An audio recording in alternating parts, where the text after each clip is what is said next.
let's make jalapeno cream cheese stuffed chicken breast.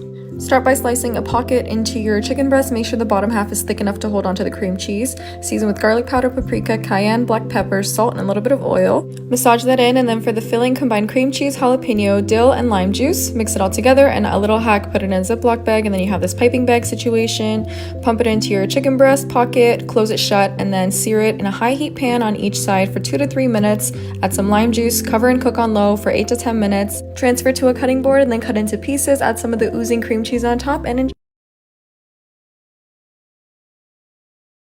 Let me show you guys how to make mini churros with Nutella. First, I'm going to start off by melting 1/4 cup of butter, 2 tablespoons of brown sugar, and a half teaspoon of salt. Next, add 1 cup of water. Mix until you get a slight simmer. Next, add in 1 cup of all-purpose flour and give it a mix until you get a nice dough that resembles Play-Doh. Remove from heat for 30 minutes, then add 1 teaspoon of vanilla. Add in 3 eggs one at a time until you get a nice melty dough like this. Next, for our cinnamon sugar mixture, it's 1/3 cup of sugar to 1 tablespoon of cinnamon.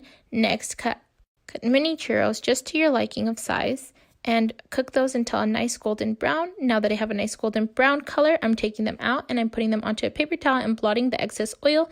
I'm mixing them around in my cinnamon sugar mixture and dipping them in my Nutella, and we're all done.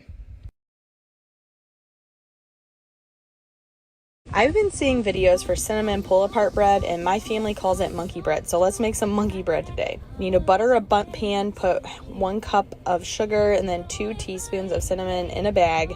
Mix that all up to where it looks like that. Next, you're going to take 2.5 cans of Grand's biscuits, pop them open. Is anyone else terrified of this part? Because I am. Cut them into fourths and put them in the bag. Get them all nice and coated. Next, put it in your butter pan to where it looks like this when it's all filled. Next, you're going to take 2 sticks of butter, put it in a pan on the stove, half a cup of that cinnamon sugar mixture, and then half a cup of brown sugar. You're going to heat that up until it boils. Take it off. Once it boils, then you're going to pour it on top of your biscuits like this. Make sure to heat that oven up to 350. You're going to put it in for 30 minutes. Take it out, let it cool for 5 minutes, flip it over, and then it looks like this. So good, so easy to make. You gotta try it.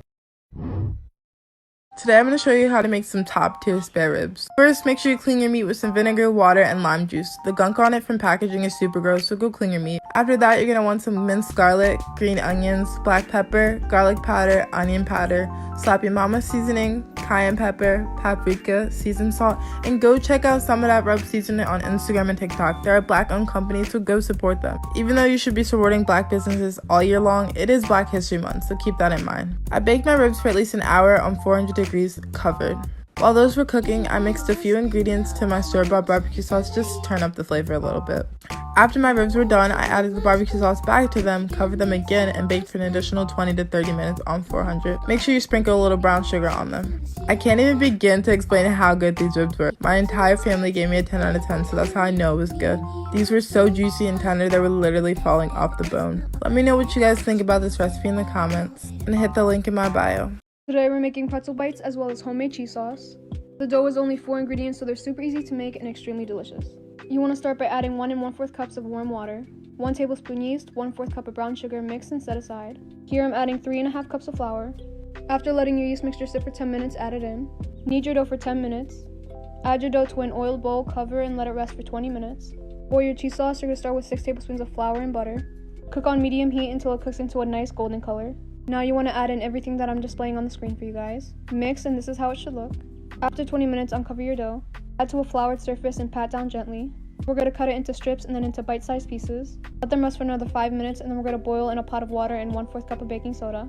You only want to boil them for 30 seconds on each side. Add to a prepared baking sheet, top with kosher salt, and you want to bake at 400 for 8 minutes. Brush with butter, serve with your cheese sauce, and you're done.